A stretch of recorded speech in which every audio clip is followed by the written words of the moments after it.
Hey everybody, and welcome back to another video on the channel. Today we're going to be talking about Cruis'n USA for the N64. Cruis'n USA is a racing game made by Midway, originally for arcades in 1994, later ported to the N64 in 1996. The N64 copy is the only home port of Cruis'n USA. It was branded as the first release of the Ultra 64 collab between Midway and Nintendo to bring Midway arcade games over to the N64 hardware. The game was met with far from favorable reviews. While not having a Metacritic score to show, most reviews landed between a 4 and a 6, so far from perfect. Even far from recommended by reviewers at the time of release. Most judged how the game is a straight arcade port with very little differences in terms of the positive. However, I think the game is still pretty fun despite this. I can understand how at the time, you definitely wouldn't have wanted to pay full price for the game. But a weekend rental to experience the fun of Cruis'n USA at home without dumping in the quarters may have been worth it. And I know I would have enjoyed that as a kid. It's definitely not a bad game for the time it came out, but not worth the full MSRP price either.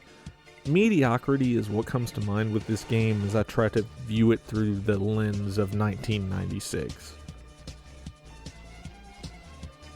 Today, Cruis'n USA runs about $17 for cart only, or $52 complete in box. If you really love the arcade version, it may be a decent pickup, or if you're going for a complete N64 collection.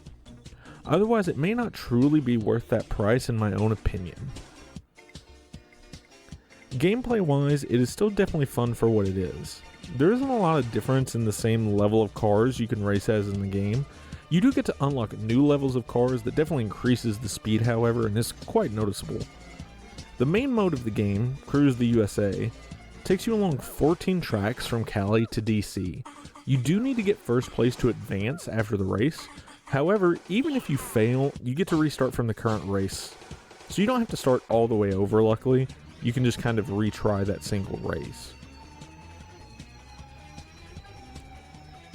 The music can get repetitive at times, but you can change it around, and as I was playing I did have a ton of nostalgic vibes with it, as I remembered it from the arcades, and it was kind of a lot of the fun for me was listening to those old tracks as I was playing the old arcade port.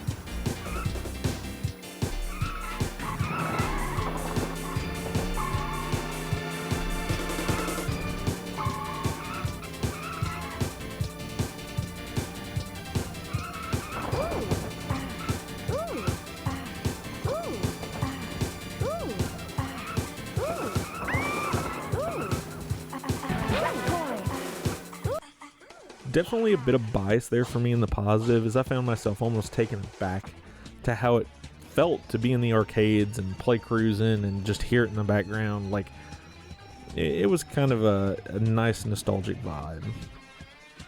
The racing in itself is fun. Getting the hang of it again does take a second, but soon you'll find yourself weaving in and out of traffic to avoid hitting cars and losing speed.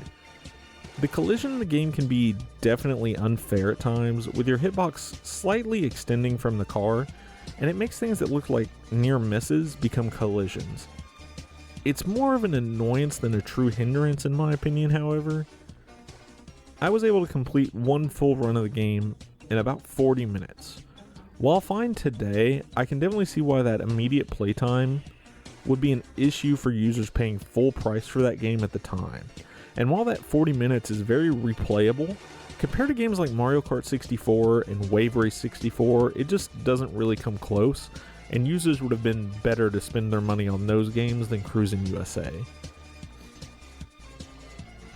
Overall, I find Cruis'n USA to be a fun trip back to the arcades, a playable port on N64 that if you can get it cheap enough, emulated, or on an EverDrive would be a fun distraction for a bit, and not require too much time investment to get enjoyment out of the game.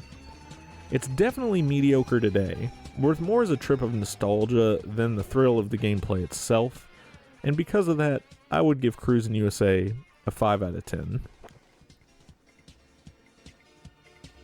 Thank you so much for watching another video on the channel. We're still slogging towards those 100 subscribers, so if you could subscribe and you enjoy this content, that would be great. And if you don't want to, no problem. Still appreciate the view, and I hope you got enjoyment out of the video either way. and look out for some new ones on the horizon. Thank you so much.